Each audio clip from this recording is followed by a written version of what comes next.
Hello and welcome to the 5-Minute Film Club.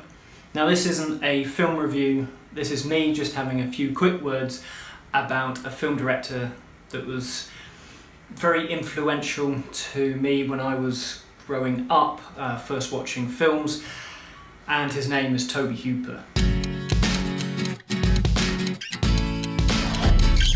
His film, The Texas Chainsaw Massacre, is one of my founding memories of watching a film and really first understanding what effect film can have on you. I saw it late at night on Channel 4 in a very poor, grainy, green coloured print that I think was the first time it had been screened on television since the BBFC allowed it to even have a rating. I'd started to enjoy horror films.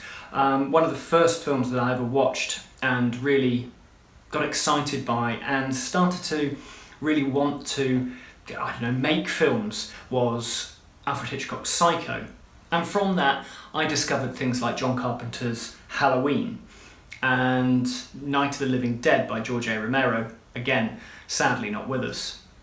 But I think it was Texas Chainsaw's viciousness, it was its humour, and it was its craftsmanship. People talk about the Texas Chainsaw as being some kind of like B-movie. Well, no, not everybody. People who maybe haven't seen the film, maybe who don't understand its beauty. The Texas Chainsaw Massacre isn't a B-movie. It is so wrapped up in the political satire of its time. There's horror, obviously.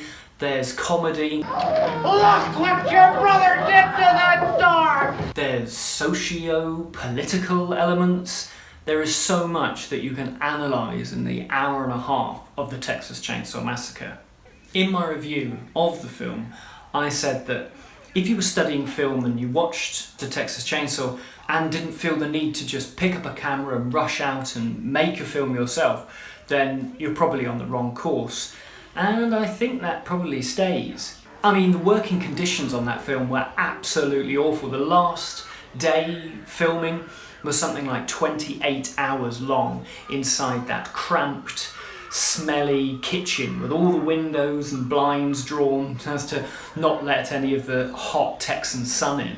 And of course, throughout the shoot, you've got all these stuffed animals and decomposing animals, slowly going off and turning, and the story behind the camera is just as exciting as the image that Tobe Hooper spreads across the celluloid.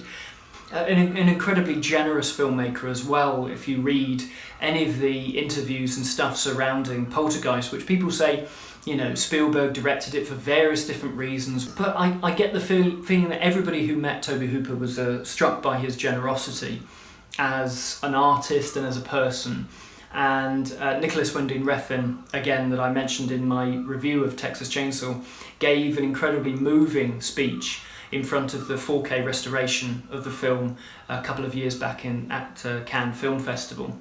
I think the Texas Chainsaw Massacre is an absolute masterpiece. I'm quite happy to sit down and watch it again and again, and all of the extras that are on the fantastic Blu-ray that you can get, please go out and get it, watch it and consume all of those amazing things that Second Sight have put on there.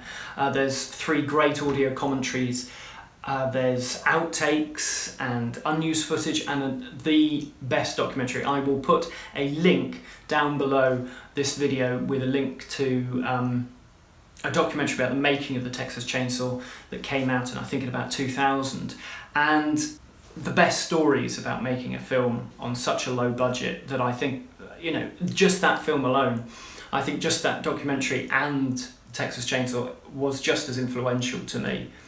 To understand that that there's real people behind the camera, that there wasn't a studio involved, that there were people with ideas and artistic integrity that really just came together to make one of cinema's greatest films.